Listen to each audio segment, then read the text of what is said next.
Yeah, part of his own was also doing it for Yeah. You see this? And I'm like,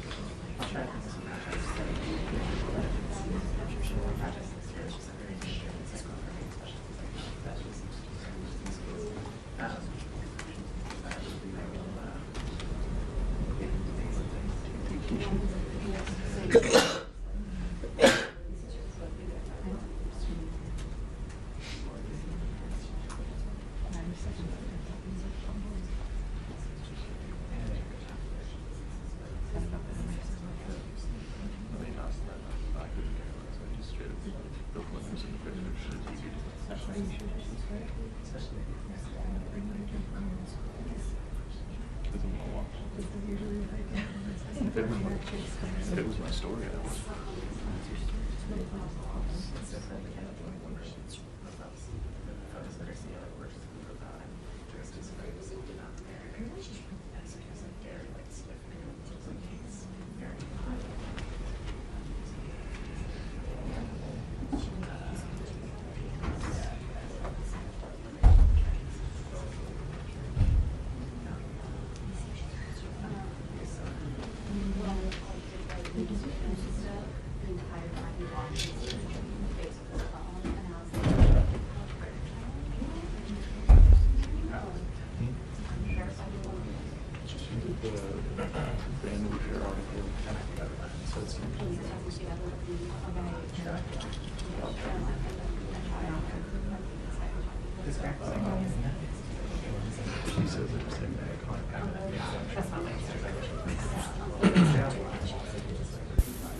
Ah, very good.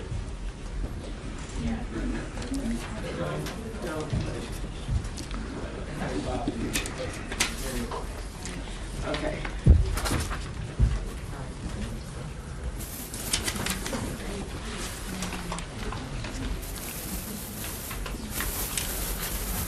Okay, thank you everybody, and I'm proud to be joined by my colleagues here.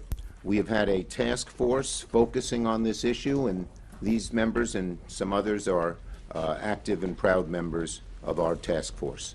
So look, 27 days ago, every single senator sent Donald Trump a clear and simple message: release the Epstein Files.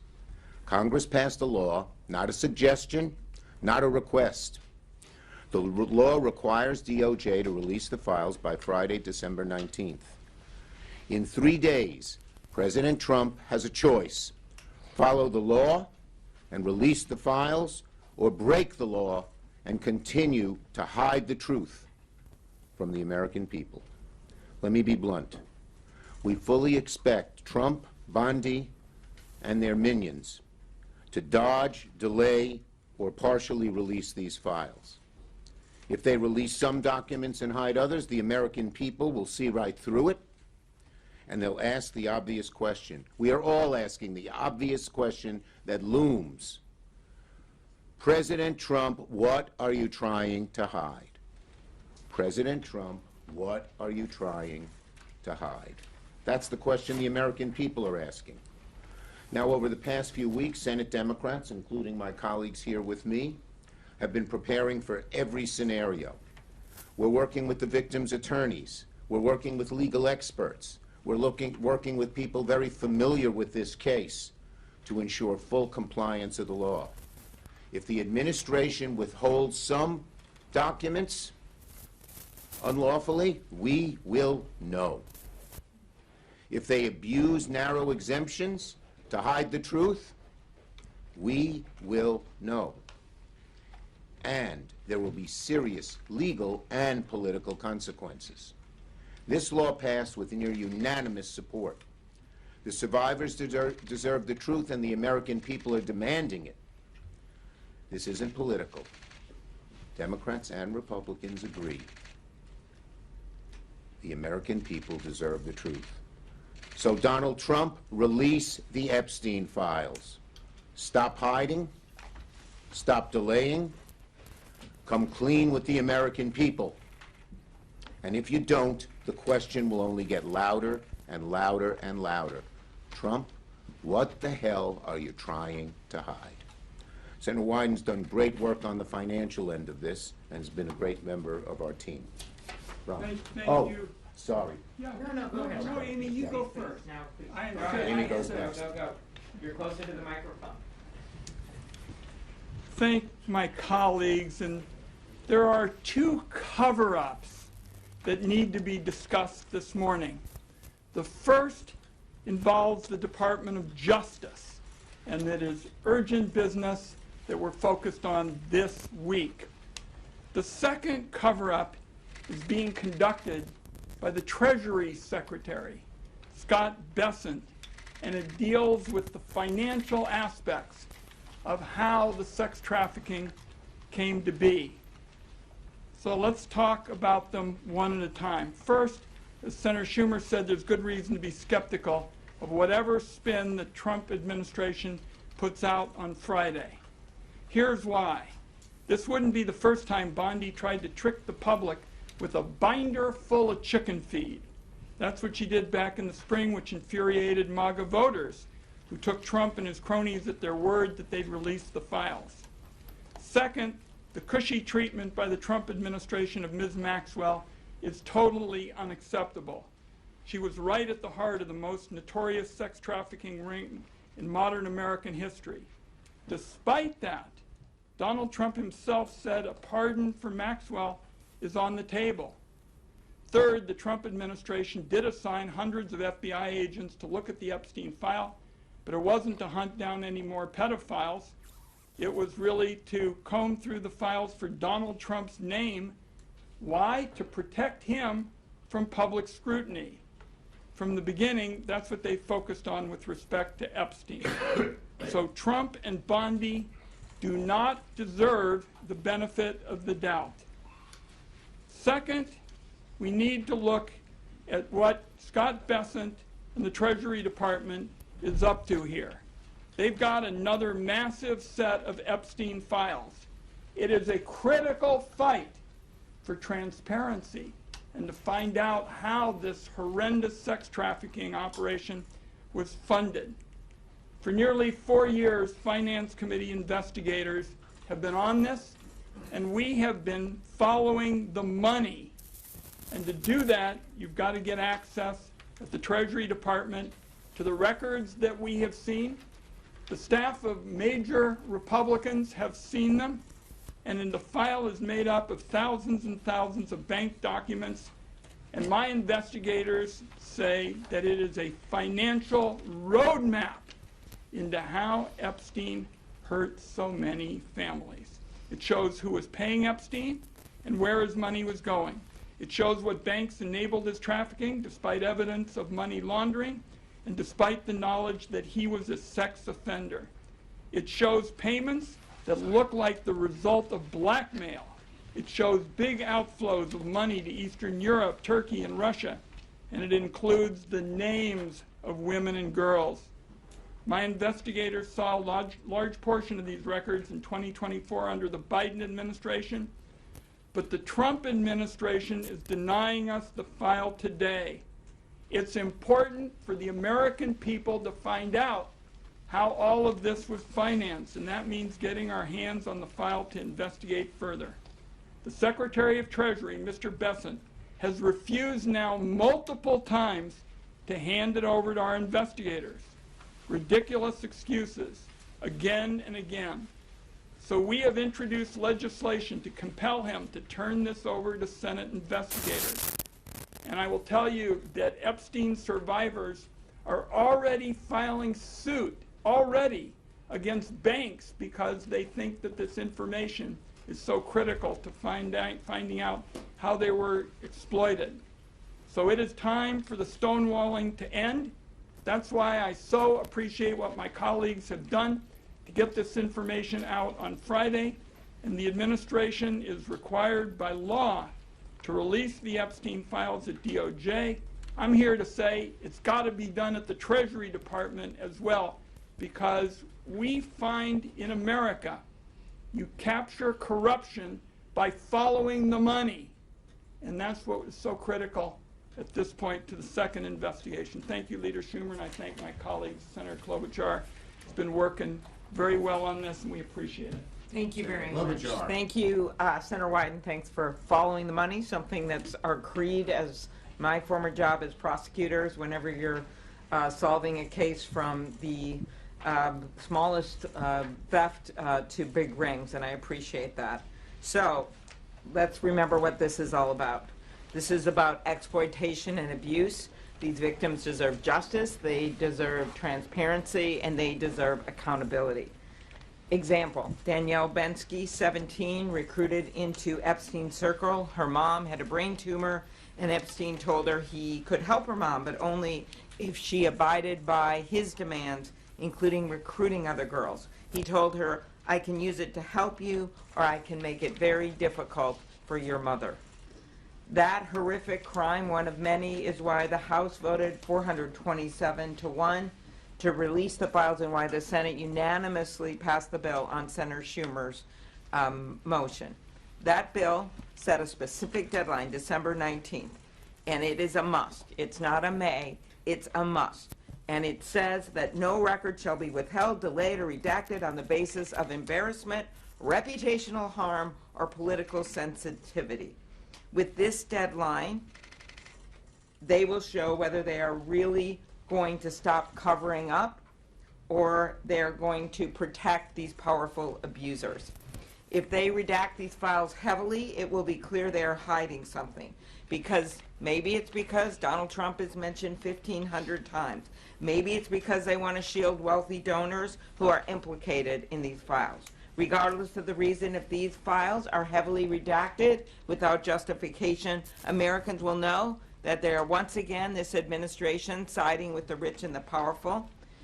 Remember, if the president was actually serious about truth and transparency, his administration would have released these files months ago.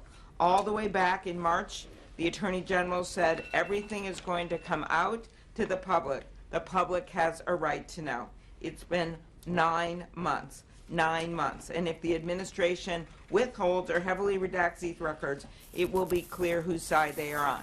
We know the money, follow the money. They haven't released those yet. And then when it comes to this, they literally have the power of the entire Congress telling them, get them out there now. That's what these next few days will tell us. And with that, I turn it over to my colleague who's been working on this for months and been right out front on it, Senator Merkley. We smell a rat. Why? The president campaigned on releasing the files. Pam Bondi assured everyone the files would be released. Kash Patel said the files will be given to the public. And yet here we are. Not a single bit of these files has been released. And then what happened? Well, we had over in the House bipartisan leadership with Ro Khanna and Thomas Massie and a discharge petition. And as the discharge petition started to reach the critical number required, the House went on 8 weeks of vacation in order to avoid releasing these files. That's never happened in American history. And then we find, as they were coming back, what happened? An announcement that some new investigations were being launched. That was on November 14th.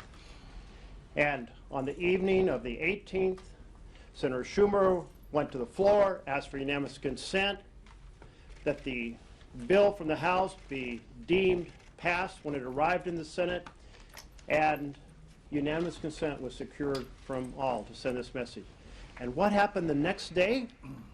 Pam Bondi gets up and says, we have this new information to justify new investigations. The timing of that's awfully suspicious. So the leaders in the House and the Senate demanded a meeting. We wrote to Pam Bondi, Ro Khanna, Tom Massey, myself, Ben Ray Lujan, and we were joined, and I welcomed the bipartisanship of Senator Murkowski to say, we want to know what you're up to. Meet with us and explain these new investigations. What is this new evidence? What are you undertaking? And how are you setting forward a plan to make sure all the documents are released on the 30-day notice? We got a response. The response was, we acknowledge receipt of your letter. That's it. So one of the things to watch for is the argument that vast sections had to be redacted in some cases to defend the integrity of some newly invented investigations. One way or another, we anticipate that Trump is going to continue to hide the files that should be released. We must not let it happen. We must not let it happen because we are about accountability for the perpetrators and justice for the victims, and that will not happen unless there is transparency and the documents are released in whole. Thank you. Senator Blumenthal. Yes, thanks to my colleagues, most especially to Senator Schumer for being so steadfast and unyielding. I think we need to recognize why we are here. We are here because of the survivors. Because of the survivors pursuing relentlessly the hideous cause of their victimization, Epstein, but also the rich and powerful people who were Epstein's benefactors and his enablers. The survivors created that public pressure that led to the law forcing release of these documents. Donald Trump must listen to the survivors, and we will know what they are concealing because of the survivors. Your question may be, how do you know that they're hiding stuff? The survivors will give us the knowledge we need to pursue the truth. They have been about the truth from the very start, and their truth has to prevail. Thank you. And so, as I mentioned, we've had a task force of 13 members. We've divided up in different groups because we know, we believe that they will not give full, open disclosure where there's great accessibility. What is Trump hiding? We're going to find out everything that he hides, that he has hidden. Not just not releasing the report, but once he releases the report, what else he is hiding.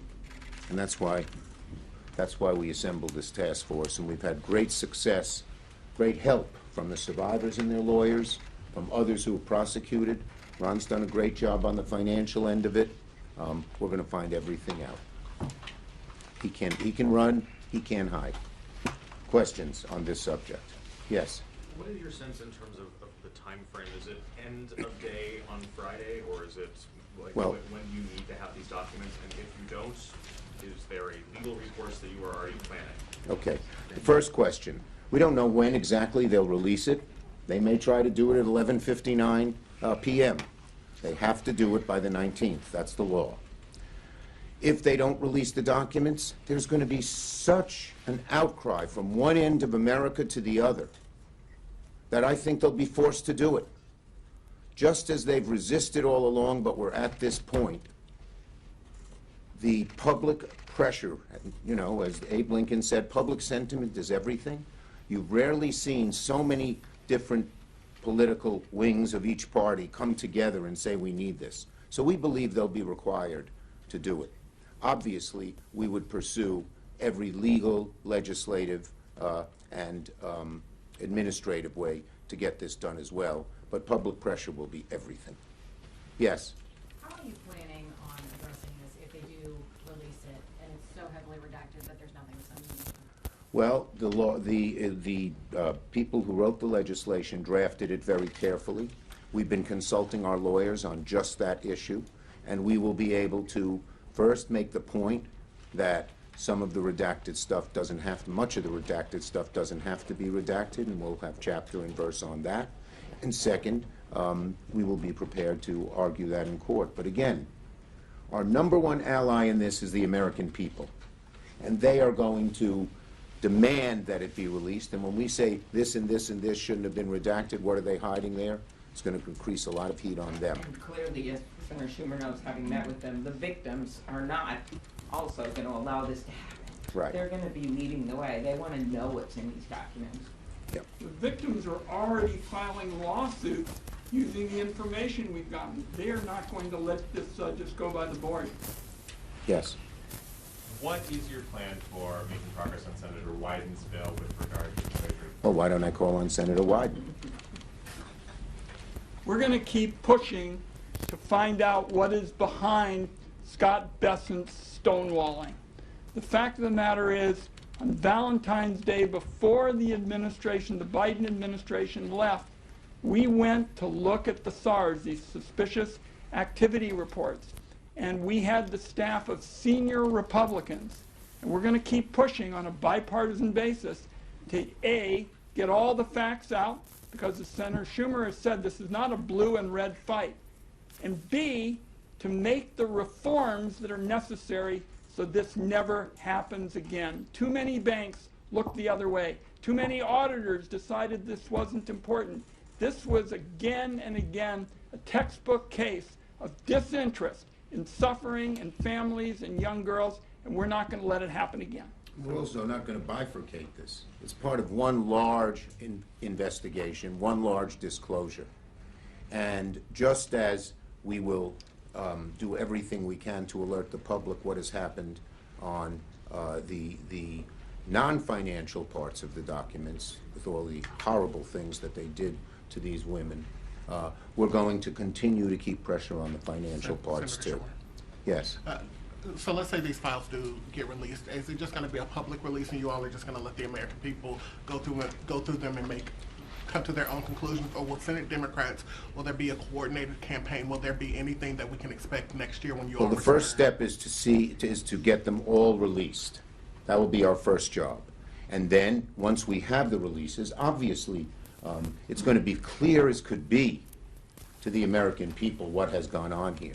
But, you know, Democrats will be actively involved, letting people know how disgraceful this has been. The American people should see everything we see. Yeah, they'll see it. Yes. In terms of the timing, if you need to go to court after the release because it's, there are too many redactions or just everything's not there, is that something that can happen quickly, days, We're weeks? going to, we have great lawyers who are ready to go, and we will leave it to them as to the best sense of And are timing. you working But with- certainly, we want to let public pressure build and build and build. And are you working with the Republicans on the court action?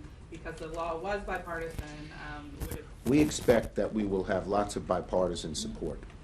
Thank you, everybody. Thank you. Oh, last one. What steps are you guys taking when it comes to learning more about why Ghislaine Maxwell was moved? I don't know if you saw what Susie Wiles, the president's chief of staff, We said. saw that. She had no idea. The president had no idea. I'm curious. I don't know whether those will be. in She the ballot or not. should not have been moved, and I think when the files are made public, the pressure on to disclose how that happened, why that happened, and to undo it will be very, very real and strong. Is that a focus of one of these task That is one of the focuses is on what happened and what they've tried and what they have tried to do to cover up everything, including what happened with Ghislaine.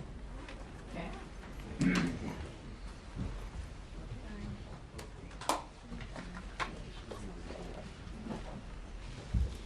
Everybody, you should know we expect to have some more information tomorrow on an additional piece of how outrageous the financial abuse that